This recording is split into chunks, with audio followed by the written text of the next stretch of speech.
The Nationals knew they would have difficult decisions to make leading up to the July 31 non-waiver trade deadline. That's not a surprise. The nature of those decisions, though, pretty much a complete shock. The Nationals, in Bryce Harper's final season, before hitting the free agent market, expected to win the NL East going away and compete with baseball's elite teams for the World Series title. They expected to scour the trade market to find postseason reinforcements, and they had the prospect pieces necessary to make at least one industry-rattling trade. Instead, they've been stuck around .500 and haven't looked much like a playoff team, much less a title team. They're a game under .500, 7 games out of first place in the NL East, and 5.5 games out of the final wild card spot with 5 teams ahead of them. Here's another way to put their predicament: there are 15 teams in the NL, and only 4 have a worse record than the Nationals. Yikes. So now, the Nationals have to decide whether to trade one or more players from the sizable group of players who will be free agents after the 2018 season.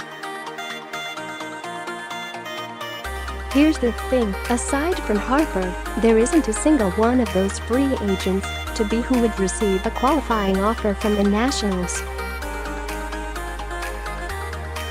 And that means the Nationals would get nothing in return for a group of players who have value, just not qualifying offer value.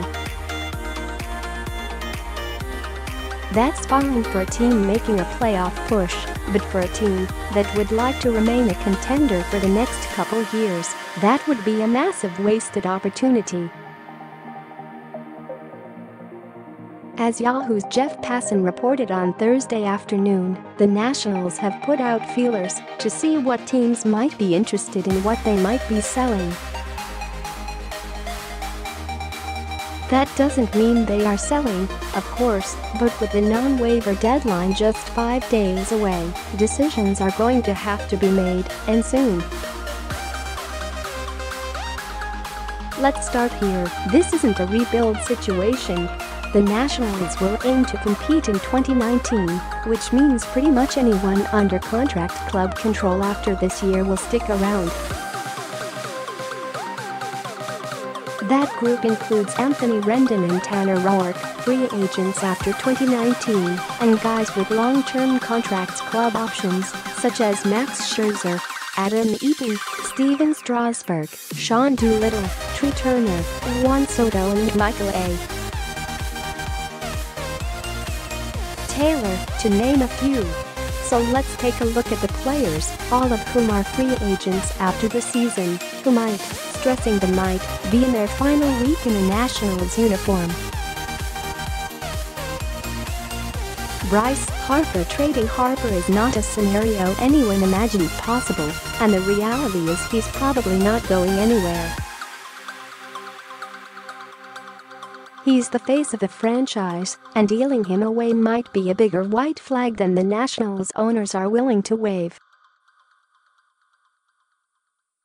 It might as well have failed written in big letters. They haven't given up hope of re-signing him as a free agent, and dealing him now could be seen as a big roadblock in that quest, as Ken Rosenthal reports. But here's the reality: at best, signing Harper as a free agent is a 50-50 shot.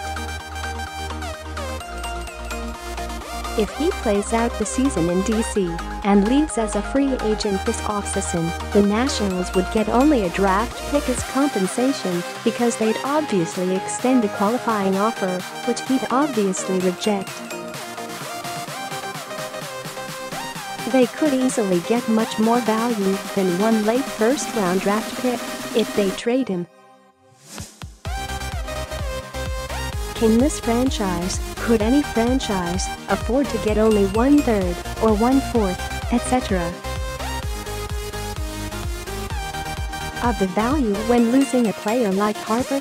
Nationals fans have been resigned to the fact that he's probably not coming back for a couple years now, and while this season has been disappointing, failing to cash in on a lottery ticket like Harper would be damn near unforgivable. The Nationals, sensing the season was heading in the wrong direction, traded for Royals closer in mid-June. That was a smart move, and Herrera has been okay with the Nationals' 3.29 ERA, but this club's issues run deeper than one reliever. He has value and might be the first one moved should they decide to sell. Another right-hander has been very good this season, too. 67 ERA, 0.857 WHIP, and is an experienced late-inning arm who has a better FIP, 3.86 than ERA, 4.79. Those are the three names Passan mentioned in his tweet. Lefty starter started the season strong, too.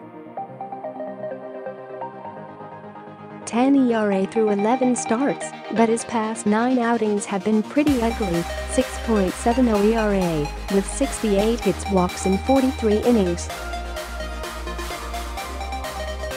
There won't be any teams lining up to pencil him into a Game 3 playoff start, but he could be nice depth for a contender. The Nationals signed to a one-year lottery ticket deal this offseason, and he's been solid in his 14 starts, posting a 3.44 ERA, 3.95 FIP. Position players: the Nationals signed to a 3-year free agent deal heading into the 2016 season, and he was truly brilliant at the plate in his first 2 years in the posting a .334 average, .956 ops and averages of 24 homers, 97 RBIs and 45 doubles. This year, though, he missed the first couple months recovering from knee surgery, and he hasn't been the same since his return.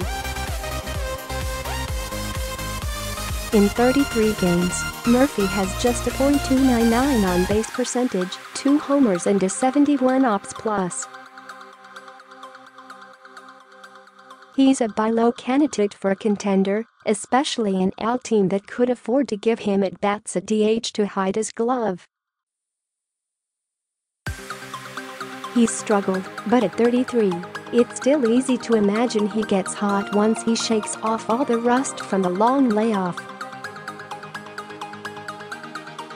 Speaking of players capable of hot streaks, has actually been very good for the Nationals this season, swatting 16 homers and 228 PA and posting a 909 ops. He's not going to be a full-time starting left fielder, but he can fill in on a day-to-day basis along with playing first or being a DH. You probably remember Big Day in early July. He went 5 for 5 with 2 homers and 10 RBIs against the Marlins, and he's been solid overall when called upon, with 10 homers in the 911 ops in 46 games. Like Adams, he's the power off the bench that teams love to have in October.